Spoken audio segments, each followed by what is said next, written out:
धर्म के सही पालन से शांति होती है। धर्म तुष्टीकरण का जरिया बन जाए तो नफरत के बीज बोए जाते हैं।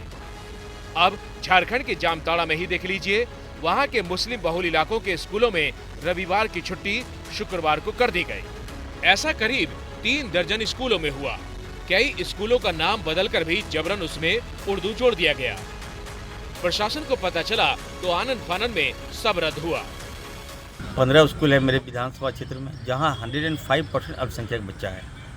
तो फ्राइडे को छुट्टी मिलता है यहाँ, और केवल आज से नहीं मिल रहा है, ये सदियों से चला आ रहा है। बिहार में, बंगाल में, छत्तीसगढ़ में, उड़ीसा में, हर जगह ही चला आ रहा है। लेकिन बेवजह ऐसे मामले को तूल देना ये अच्छी बात नहीं है। यह सरासर गलत है, मैं इसकी निंदा करता हूँ। शिक्षा विभाग का जो नियम है उसके हिसाब से विद्यालय चलना चाहिए, और ये जो लोग मनमानी कर रहे हैं, मुस्लिम समुदाय के लोग, ये देश को तोड़ने की साजिश कर रहे हैं। संविधान की मूल प्रस्तावना में कहा गया है कि भारत एक धर्मनिरपेक्ष देश है। वो कैसी धर्मनिरपेक्षता जिसमें एक समुदाय रविवार की जगह जुमे के दिन छुट्टी चाहता है? वो कैसी धर्मनिरपेक्षता जिसमें एक समुदाय को सामूहिक स्थल पर नमाज पढ़नी है? वो कैसी धर्मनिरपेक्षता जिसमें नमाज की प्रतिक्रिया में हनुमान चालीसा और सुंदर कांड पढ़ने का दबाव बनाया जाए? वो कैसी धर्मनिरपेक्षता है जिसमें महिलाओं को खुलती दुनिया में हिजाब से ढकने की कोशिश हो? और वो कैसी धर्मनिरपेक्षता जिसमें बढ़ती जनसंख्या पर नियंत्रण का मजहबी आधार पर विरोध हो? खुद ब खुद भारत का पॉपुलेशन TFR रेट डिक्लाइन हो रहा है।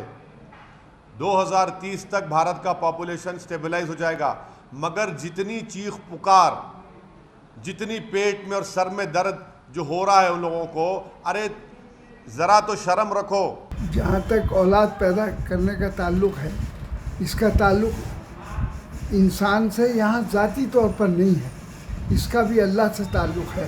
धर्म की अपनी मर्यादा है, लेकिन देश संविधान से चलता है, किसी के धार्मिक जज्बात से नहीं। जो सड़क पर नमाज पढ़ते हैं उन्हें अबू धाबी की तरफ देखना चाहिए। वहाँ सड़क किनारे गाड़ी रोककर नमाज पढ़ी गई तो 18,000 रुपए जुर्माने में भरना पड़ेगा। जिनको लगता है कि हिजाब पहनना जरूरी है, उन्हें इंडोनेशिया से सीखना चाहिए, जहां स्कूलों में धार्मिक लिबास पर पाबंदी है। उन्हें ईरान से भी सीखना चाहिए, जहां महिलाओं ने जिद करके बुर्के को उतार दिया। जिन्हें जुमे की नमाज पढ़ने के लिए शुक्रवार को छुट्टी चाहिए, उनको पता होना चाहिए कि UAE में ही जुमे की छुट्टी नहीं होती। जिनको बढ़ती आबादी ऊपर वाले की नेमत लगती है, उनको जानना चाहिए कि इंडोनेशिया, पाकिस्तान और मिस्र जैसे मुस्लिम देशों में आबादी को लेकर कायदे कानून बने हैं। नुपुर शर्मा विवाद में जो लोग मुस्लिम देशों की नाराजगी को लेकर अपनी नाराजगी थोप रहे थे, उनको चाहिए कि मुस्लिम देशों से ही सीख लें कि विकास करना है तो सड़क छाप सोच छोड़नी पड़ेगी।